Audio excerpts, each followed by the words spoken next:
और जब इनको पता चलता है ना, जब इन पे एक आध डंडा पड़ जाता है, जैसे कानून का डंडा पड़ गया उसके भाई पे, तो अब ये दोबारा दिखाई नहीं देगा किसी भी हालत में। और दिखाई देना तो बाई चांस दिखा भी तो अब ये हिंदू राष्ट्र की बात नहीं करेगा भूल करके भी, अब ये अपनी हैसियत में रह करके बात करेगा, तो इसीलिए अपनी दिखेगा। तो नहीं, हम खाली धीरेन्द्र शास्त्री तो एक छोटा सा मोहरा है। जितने भी मनुवादी खलीफा हैं जो चिल्ला रहे थे हिंदू राष्ट्र, अब सब अंडरग्राउंड हो गए, सब गायब हो गए। क्यों? क्योंकि अब इस देश का बहुजन खड़ा हो गया। अब इस देश का जो शूद्र, जो ओबीसी अर्थात ओबीसी, वो खड़ा हो गया। SC ST के साथ तमाम वो लोग खड़े हो गए। और अब तो जनरल को भी लग रहा है कि अब तो हमारी भी बहन बेटियों को जिंदा जल रही हैं अपने घर बचाने के लिए। अब वो भी उसमें से भी जो प्रोग्रेसिव लोग हैं या जो ये समझते हैं कि बहन मायावती जी का न्याय के शासन बहुत जबरदस्त था उनका और उनको प्रोटेक्शन मिलती थी, अब वो भी उनके साथ आ रहे हैं। बिल्कुल आखिरी समय चल रहा है, क्योंकि जिस तरीके से पिछड़ों को समझ आ गया कि भाई हम जिस मनुवाद को ढो रहे थे, जिन धर्म शास्त्रों को और जिनको हम ढो रहे थे, उसमें तो हमें गालियां लिखी हैं। हम तो जिनका आयोजन करवा रहे थे वो तो उल्टा हम ही पैसे खर्च कर रहे हैं, हम ही यहाँ भीड़ जमा कर रहे हैं, हम ही सब कुछ कर रहे हैं और हमें ही गालियां मिल रही हैं। तो उन्होंने भी कह दिया, विद्रोह शुरू कर दिया। तो इसीलिए अब देखा ना आपने पीछे जो तमाम ओबीसी समाज के अर्थात शूद्र समाज के बड़े बड़े बुद्धिजीवियों ने मोर्चा खोला, बड़ी बड़ी मीटिंगें हो रही हैं, बड़े बड़े वो चल रहे हैं। तो अब ये अभी आसान नहीं है, क्योंकि आज अनपढ़ नहीं है लोग इस देश में। आज लोगों के पास संसाधन भी है और वो इस देश के मूल नागरिक अपने पैरों पे भी खड़े हैं, ताकत से खड़े हैं और लड़ना जानते हैं। देखिए वो लगेगा भी नहीं, क्योंकि जैसे ही FIR दर्ज हुई ना, तो ये जो कुएं के मेंढक थे, फिर इनको इनकी हैसियत भी पता है ना, बिल्कुल डरपोक वो लोग हैं कि जब तक इनको लगता है कि प्रशासन शासन हमारी मदद कर रहा है और जब तक मीडिया दिखा रहा है तो हम शेर हैं। नहीं तो सत्ता की शासन की ये तो वो है ना, उनका नियम है कि जैसे बड़े बड़े संत उस समय जब पकड़े गए थे, आसाराम बापू जब पकड़े गए थे, तो ये सारे के सारे नेता वहाँ जाते थे पहले पकड़े जाने से पहले। जब वो और उसका लड़का पकड़ा गया तो ये तमाम लोग गायब हो गए, जैसे गधे के सर से सींग। जैसे राम रहीम पकड़ा गया था, याद है ना आपको? उस समय सारे लोग नेता वहाँ जाते थे, लेकिन उन्होंने खुद बुला करके उसको जेल में पहुँचा दिया, वहाँ अदालत बुला करके।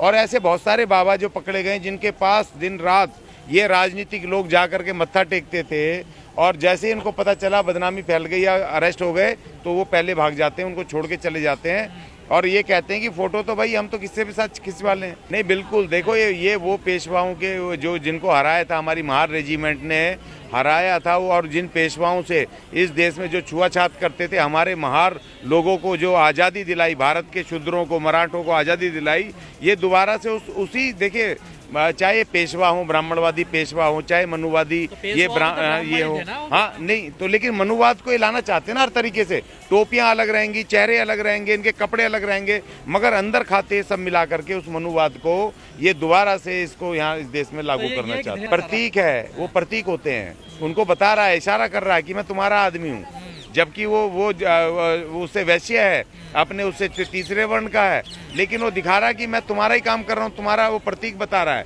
ये इशारे होते हैं। तो उसने इशारा कर दिया कि मैं तुम्हारा ही आदमी हूँ और तुम्हारे मनुवाद को लागू करने के लिए काम कर रहा हूँ। तो ये सब प्रतीक होते हैं सारी जो होते हैं। जैसे हमारे सींग लगा करके आते हैं आदिवासी, तो हम आदिवासी, इस देश के मूल निवासी जो हमारे वो ये सब प्रतीक होते हैं। तो उनका प्रतीक क्या है? उस मनुवाद का प्रतीक ब्राह्मणवादी जितने भी पोशाक हैं, जितने भी, चाहे टोपी हो, चाहे उनके वस्त्र हो, चाहे जो भी हो, ये सब प्रतीक होते हैं। और उन प्रतीकों को बता रहे हैं हम तुम्हारे हैं भाई। दलितों की बात नहीं है, बात संविधान की बात है। जो भी संविधान से टकराएगा वो चूर चूर हो जाएगा। भारत का संविधान 26 जनवरी 1950 से जब से लागू हुआ है, बड़े बड़े खलीफाओं ने इसको तोड़ने की कोशिश की है। बहुत सारे कांग्रेस इसको तोड़ने की कोशिश करते करते चली गई, चल बसी, उसका भी बिल्कुल आखिरी सांस ले रही है। और बहुत सारे आए, जनता पार्टी आई, उसने भी अपनी अंतिम सांस लेके खत्म हो गई। और अब ये आई, और अब ये केजरीवाल एंड कंपनी, इसने इसको खत्म करने की कोशिश की थी भारत के संविधान को। आज जेलों में सड़ने जा रहे हैं सारे के सारे। ये लोकतंत्र के विरुद्ध है। एक मुख्यमंत्री इस तरह की अभद्र भाषा, अलोकतांत्रिक भाषा का, धमकी देने की भाषा का इस्तेमाल करता है, वो इस देश के लोकतांत्रिक व्यवस्था के विरुद्ध है, इसकी संविधान की मूल भावनाओं के विरुद्ध है। आप क्या कैसे मिला दोगे? आप कौन हो भाई? आप पुलिस हो, प्रशासन हो, न्याय हो, कोर्ट हो, कौन हो आप? आप कैसे मिला दोगे किसी को मिट्टी में? आपको किसी ने, ये कोई डिक्टेटरशिप हो रही है? ये कोई यहाँ अफगानिस्तान का यहाँ पर यह शासन लागू है कि आप किसी को पकड़ोगे मिट्टी में मिला दोगे? आपका काम है इसको, संविधान को लागू करना। और हमारा भारत का महान संविधान, उसका एक प्रोसेस है न्याय का कि अगर किसी ने क्राइम किया पुलिस पकड़ेगी और उसके बाद उसको कोर्ट में ले जाएगी। कोर्ट तय करेगा कि इसको किस तरह की सजा देनी है या बरी करना है, क्या करना है, सबूतों और उसके आधार पे। आप कौन होते हो करने वाले? ये यही तो चाहते हैं, उसी मनुवाद को ला करके कि कमजोरों को अगर इनके सामने बोलें तो उनको मिट्टी में मिला दें, उसी समय उसको खत्म कर दें, पीटें, प्रताड़ना दें और ताड़ना करें। उसी व्यवस्था को तो लाने की कोशिश कर रहे हैं, मगर वो हो नहीं सकता, असंभव है, किसी हालत में होगा नहीं ये इस तरह की ये बातें। तो इसलिए हम कह रहे हैं कि अब ये किसी भी हालत में मनुवाद जो है अब अपने आखिरी सांसें ले रहा है। देखिए जब जिसकी आखिरी समय होता है ना, तो बहुत ज़्यादा वो हल्ला मचाता है, बहुत ज़्यादा बह करता है और वो उसका फिर आखिरी अंतिम संस्कार हो जाता है। नहीं, 100 वर्ष पूरे होने वो अलग बात है, लेकिन 100 वर्ष पे चरम पे आ जाएगा ना। 100 वर्ष तो इंसान की भी, मनुष्य उसकी वो लिखी हुई है ना कि समय सीमा 100 वर्ष तक ज़्यादा जीता है, 1-2 साल ऊपर नीचे हो जाए। और बाबा साहब ने कहा था कि कांग्रेस 100 साल के अंदर ख़त्म हो जाएगी। अब वो अपने ख़त्म पर है, उसको आज की उसकी तरफ कोई नहीं देख रहा। जितने मर्जी रोड शो कर लो, कुछ कर लो, क्यों? क्योंकि बाबा साहब ने उस वक्त कहा था कि जो कांग्रेस ने हमसे हमारा डबल वोट का राइट छीना, हमारे अधिकारों पे कुठाराघात करे, हमें हरिजन बनाया, हमारे खिलाफ साजिश की। आज उन बाबा साहब ने उस समय क्रुद्ध होकर के उन्होंने बोला था कि कांग्रेस इस देश में 100 साल से ज़्यादा जिंदा नहीं रहेगी। आज कांग्रेस को लाले पड़े अपने उसको अस्तित्व को बचाने के लिए। तो ये भी 100 साल पूरे होने वाले हैं। देखिए, कांग्रेस भी बीजेपी, ये आरएसएस की सबसे बड़ी बेटी है जो कांग्रेस है। अब ये इसको रिप्लेस करेंगे। अभी जो हो रहा है यहाँ पर दिल्ली के अंदर, जो कल मनीष सिसोदिया को अरेस्ट किया, आप क्या सोच रहे हो कि ये नूरा कुश्ती है? ये 2024 में दिल्ली के अंदर, क्योंकि बीजेपी का जो वोट बैंक है या इसका जो इसके खिलाफ जो मूवमेंट चल रहा है, अब इसको ये खड़े करके 7 सीटों पर ये दिल्ली को, इसको 7 सीट अपने चेले को दिलवाना चाहते हैं। यहाँ से जो बीएसपी का जो मूवमेंट खड़ा होने वाला है, एससी एसटी के जो दूसरे मूवमेंट खड़े होने वाले हैं, उसको रोकने के लिए, और जो थोड़ा बहुत कांग्रेस की तरफ मूवमेंट जाने वाला है, तो उसको रोकने के लिए अब ये नया चेहरा 2024 की तैयारी है। मनीष सिसोदिया को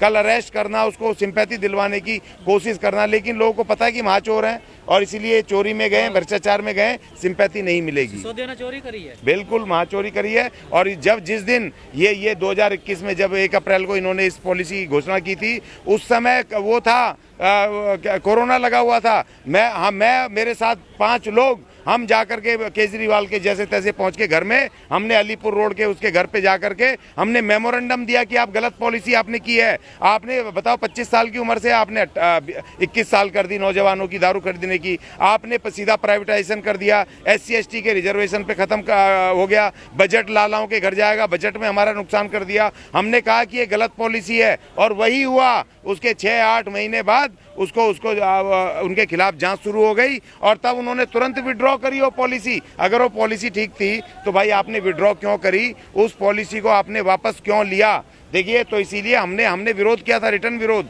तो इसलिए वो उन्होंने चोरी की है। अब चोर जेल में गए हुए हैं और उनको जेल में रहना पड़ेगा।